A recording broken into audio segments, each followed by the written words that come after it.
adoramos fazer, que nem as pessoas dizem que isso não é trabalho, quando nós fazemos o que realmente gostamos. É um prazer executar aquela função. No trabalho com Cristo também. Nós vemos que aquilo nos traz uma recompensa muito grande. Não é só ajudar ao próximo, nós também estamos nos ajudando. Essa é a grande questão, né? E continuando, Emmanuel nos coloca: o bem revela o espírito de serviço. O espírito de serviço alcança a compreensão. Esse tema, né, essa parte do texto, me levou a pensar o que está em Marcos, capítulo 10, em que Jesus fala sobre a questão de servir e ser servido, né? Porque os apóstolos dele, para variar, estavam discutindo a questão de quem seriam os preferidos, quem que poderia sentar ao seu lado do reino dos céus. E ele fala assim que isso não deveria haver entre eles. E qualquer dentre vós quiser ser o primeiro, será servo de todos. Porque o Filho do Homem também não veio para ser servido, mas para servir e dar a sua vida em resgate de muitos. Então, o trabalho no bem, o trabalho com o Cristo, ele nos mostra a importância desse serviço para a humanidade. É justamente a gente começa a ter uma compreensão maior dessa obra divina que é a nossa vida, a vida da humanidade como um todo. Porque, além disso, a gente compreende também o amor divino. E que é interessante porque o amor divino ele é tão grande, ele é um amor tão forte, mas ele, para ser alcançado, a gente depende de um sentimento que nós vamos ver na sequência, que é a humildade. A gente, quando olha assim, a gente tem uma humildade, tem humildade como sendo uma coisa pequena, mas a humildade, ela se faz pequena, porque ela é grandiosa. Então, a gente, nesse trabalho que se realiza, nós conseguimos entender pelo menos a mínima noção do trabalho de Deus, que é um trabalho feito de amor.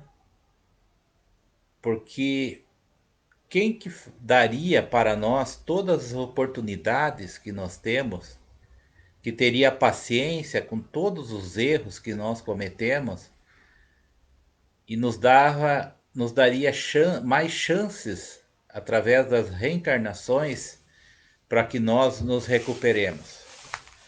Logicamente, o homem ele criou, né, a questão do inferno, inferno eterno de sofrimentos. Por quê? Porque a nossa rebeldia, a nossa malignidade que tínhamos no passado, que temos ainda resquícios em nós, fez com que houvesse a necessidade de sermos dominados pelo temor. Mas agora, conforme evoluímos, conforme progredimos, não só moralmente, sim, porque muitos falam, mas a gente não, nós progredimos e muito moralmente, mas também progredimos intelectualmente. Então, com a doutrina espírita, ela vem nos mostrar que não é essa questão do sofrimento eterno, que Deus vai nos punir, pelo contrário, nos mostra um Deus de pleno amor, um Deus eterno, que é um tipo de conhecimento que nós ainda temos dificuldades de conhecer a questão da eternidade. Mas isso só quando estivermos realmente evoluídos ao nível da espiritualidade de luz, né, aos espíritos puros, é que nós vamos talvez compreender essa questão da eternidade de Deus. Mas o que importa para nós é entender a grandiosidade da sua obra, porque ela é feita de amor pelos seus filhos, tão transviados, né? Tão indisciplinados como nós somos. E continuando o texto, Emmanuel nos fala: a compreensão ganha humildade, a humildade conquista o amor. Então, a compreensão, no momento em que a gente entende o mínimo que seja a obra de Deus, nós desenvolvemos dentro de nós uma humildade, porque a gente compreende que a gente é tão pequeno diante dessa magnitude toda, mas apesar de sermos pequenos, moralmente falando, nós somos parte importante do processo. E o Pai conta com nós, com toda certeza. Então, isso nos traz realmente uma humildade de saber o nosso lugar, de saber aonde nós devemos nos colocar, mas que também nós podemos seguir adiante. Nós podemos crescer através desse trabalho, não esperando recompensas, mas simplesmente por descobrirmos o amor, porque o amor, ele não espera recompensas. Uma mãe, por exemplo, com seus filhos, num amor equilibrado, vamos falar assim, ela não espera receber recompensa de seus filhos por todos os cuidados, por todo o amparo que ela deu aos seus filhos. Lógico, a gente, mas a mãe, o pai, né? Quando a gente fala mãe, envolvemos o pai também, mas a mãe realmente é um exemplo terreno, né, de amor que mais aproxima, digamos, do amor que Jesus mostrou para nós. Mas o fato é que esse amor, né, às vezes ele vira posse. Ele vira sempre esperando a gente. Me decepcionei com meu filho, né, com a minha filha. Decepciona porque a gente gera perspectivas de nossas vidas e eles têm as ideias deles, eles têm a sua maneira de ser, eles vão ter que vivenciar a sua vida, né? E eu achei muito interessante o que o espírito Lacordaire, numa mensagem de 1863 no Evangelho segundo o Espiritismo, no capítulo 7º, que é o tópico Bem-aventurado os pobres espíritos, né? Então, sinteticamente, na parte da mensagem, ele fala: entretanto, sem humildade, podeis ser caridosos com o vosso próximo? Oh, não, pois esse sentimento nivela os homens, dizendo-lhe que todos são irmãos, que se devem auxiliar mutuamente e os induz ao bem. O orgulho é o terrível adversário da humildade. Então, Lacordaire, ele nos fala dessa questão, né? Porque a humildade, por isso que a humildade conquista o amor. Porque como que nós podemos ser caridosos se nós não aprendemos a amar? E a pessoa humilde, ela tem uma capacidade de amor impressionante e também de ser automaticamente amada. Veja os exemplos de missionários que nós tivemos na história da humanidade, todos eles conseguiram amar e serem amados sem pedir. Essa é a grande questão, né? O próprio Chico, veja quem que hoje, tirando um ou outro fanático religioso, que critica Chico, que critica o que ele fez na sua vida, né? Não há como, é difícil você encontrar alguém que critique aquilo que Chico fez. Não que ele seja perfeito, mas a humildade dele, do trabalho que ele fazia, da dedicação que ele tinha ao próximo, é inquestionável, né? Então nós temos aqui, a Dilma nos fala, dar será sempre o melhor processo de receber, que fala de Emmanuel, né? Exatamente. Dar é sempre melhor do que receber. A gente não deve fazer nada, nenhuma atividade que nós queiramos receber alguma coisa. Isso vai contra a humildade. Querer fazer alguma coisa para querer receber é parte do orgulhoso e não do humilde, né? E a Dai nos fala que a humildade nivela os homens. Exatamente. Se todos fôssemos humildes, né? Nós já estaríamos aí no mundo de regeneração para mais. Mas, como o texto trabalha, a questão da prudência. Vamos com calma, vamos com tranquilidade, que nós vamos chegar lá. Já andamos tanto, né? Como espíritos milenares que nós somos, já andamos tanto, já progredimos tanto, com certeza vamos ter a paciência, né? A prudência de irmos aos poucos evoluindo. Muito bem. A Emmanuel nos fala assim: o amor gera a renúncia atinge a luz. O amor gera a renúncia. O que é a renúncia? Somente quem ama é capaz de renunciar. Trago de novo o exemplo da maternidade, né? E não deixo de esquecer os pais, né? Defender o meu lado também. Mas a realidade é que a maternidade é o maior exemplo de renúncia, o quanto as mães renunciam em favor dos seus filhos. Que esses filhos só vão reconhecer isso muito mais tarde. E a mãe não espera nenhuma retribuição, a única retribuição talvez que espere é que os filhos aproveitem aquela ajuda, aproveite o que nós podemos realmente fazer de melhor da nossa vida. Essa é a grande questão que as mães, né, os pais esperam de seus filhos, porque realmente se renuncia em muito.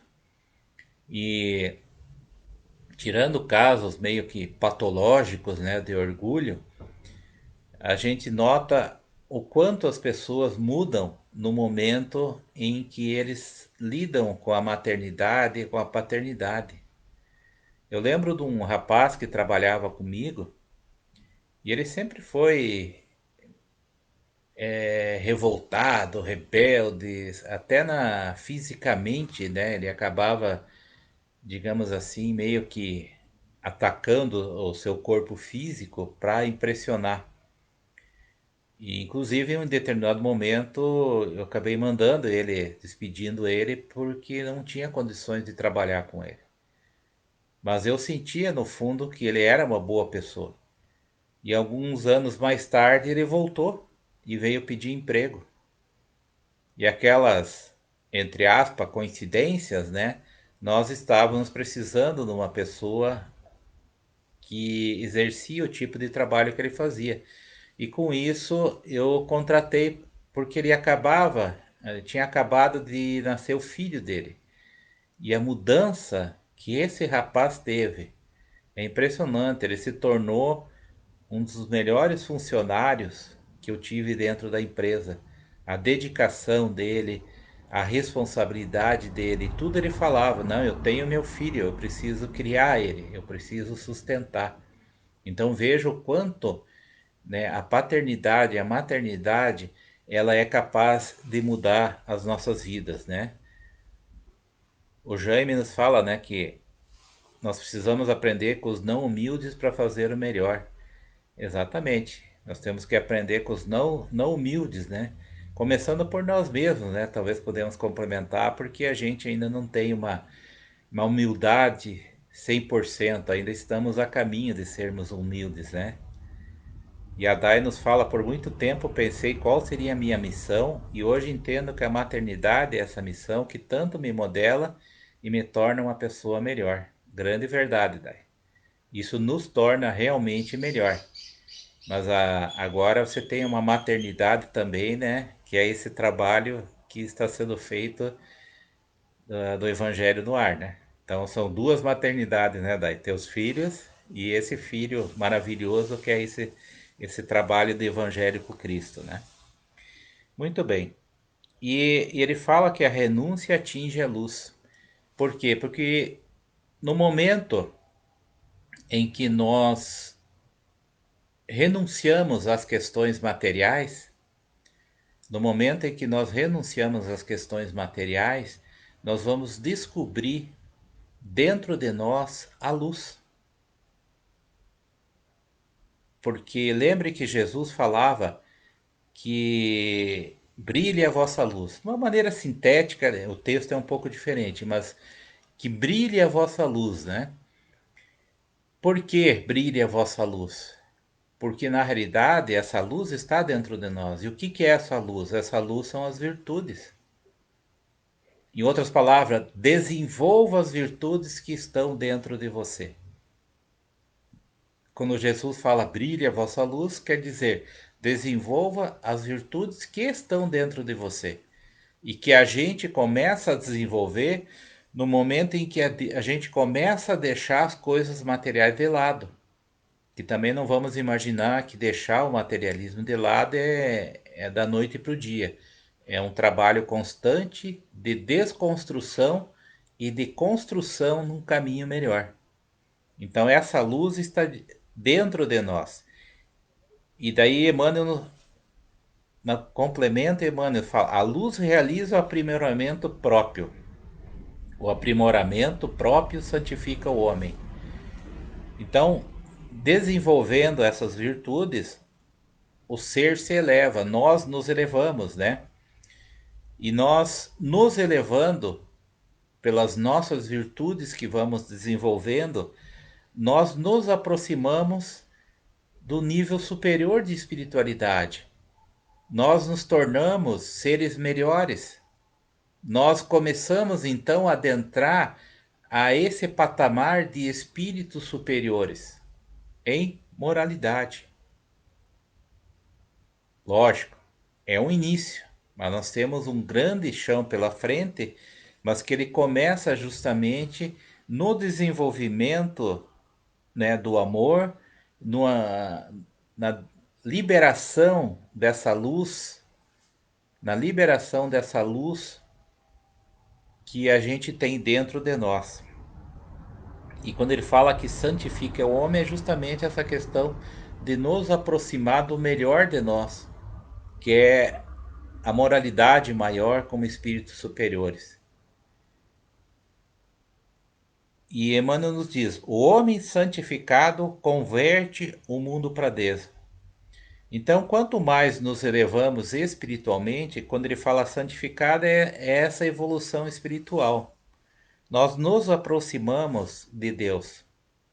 O que é aproximar de Deus? É a gente compreender melhor a essência divina. Logicamente que vai levar muito tempo para chegarmos a um nível, né, como Jesus e aqueles seus trabalhadores mais próximos estão.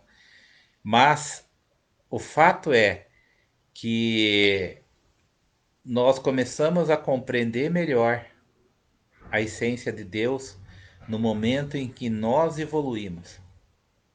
E cada vez que nós compreendemos mais essa essência divina, mais gratos nós ficamos pelo amparo que esse Pai nos dá.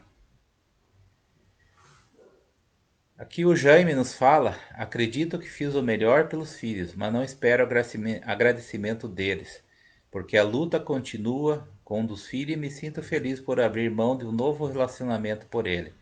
Resumo: o amor pode chegar e no momento esse amor é do filho. É isso aí, Jaime. A gente faz sacrifícios realmente pelos filhos, né? Então, tudo tudo depende, né, a questão de que tipos de sacrifícios daquilo que a gente acha da relação que nós temos com os nossos filhos, né, que cada um tem, eu tenho 4 filhos e todos são diferentes, né, e todos acham que o irmão foi beneficiado. São histórias, né, que eu falo para eles, olha, quando vocês tiverem os filhos de vocês, a gente conversa. Eu não vou nem ficar discutindo quem que foi mais favorecido entre vocês. Mas cada um é uma história, né? E a gente tem que, com aquilo que a gente sabe de nossos filhos, compreende, nós fazemos as nossas renúncias, né? E para encerrar esse texto, então, Emmanuel nos fala: caminhando prudentemente pela simples boa vontade, a criatura alcançará o divino reino da luz. Então, caminhando prudentemente pela simples boa vontade, a criatura alcançará o divino reino da luz. Veja que interessante, né? Emmanuel, ele começa lá pela boa vontade, ele abre esse meio até chegar nesse divino reino da luz. Então, começou com uma boa vontade e acabou no reino de luz. Veja o que um ato de boa vontade pode fazer. O quanto isso modifica realmente as nossas vidas e aonde ele pode nos levar, né? Então a gente indo, caminhando pacientemente, usando a nossa boa vontade, nós vamos realmente chegar àquele destino que nós estamos. É algo que é fatalista. Um destino que nós temos é justamente de sermos felizes, de sermos espíritos de luz. Essa é uma fatalidade que nós não podemos fugir e que nós temos que agradecer a Deus e por nos dar esse destino e pelo seu amor que nos faz com que tenhamos um espírito crístico que nós conhecemos como Jesus para nos amparar e para nos iluminar nessa jornada. Que apesar de todas as dificuldades, apesar de todos os problemas que nós passamos, que nós criamos também, podemos dizer assim, nós jamais somos desamparados, nós jamais somos esquecidos. Como Jesus falava, nenhuma de minhas ovelhas se perderá. Esse nosso bom pastor está sempre buscando as ovelhas desgarradas que somos nós, para que possamos nos juntar novamente nesse rebanho divino dos filhos de Deus, para que possamos realmente sermos felizes. A Dai nos fala que boa vontade e prudência, palavras-chave do nosso amanhecer com Cristo. É isso aí. E gratos pela oportunidade de estarmos juntos. Eu que agradeço, agradeço aos irmãos pela oportunidade. E para encerrar, vamos fazer uma prece, elevando os nossos pensamentos a esse Deus, a esse Pai amoroso, soberanamente justo e bom, ao nosso querido e amado Mestre, amigo, irmão Jesus, agradecendo a eles pela oportunidade bendita de estarmos aqui, Senhor, trabalhando em vossa seara, de finalmente estarmos deixando de lado a nossa rebeldia, compreendendo, Senhor, que o melhor caminho para que possamos ser felizes, que é o que todos desejamos, é realmente seguir os desígnios, seguir as leis de Deus, nosso Pai, para que possamos, num futuro distante, nos banquetearmos no seu amor, na sua luz e na sua essência da felicidade. Fica conosco, Senhor, nesse dia de hoje, nos abençoando e nos iluminando em todos os instantes. Muito obrigado, Senhor.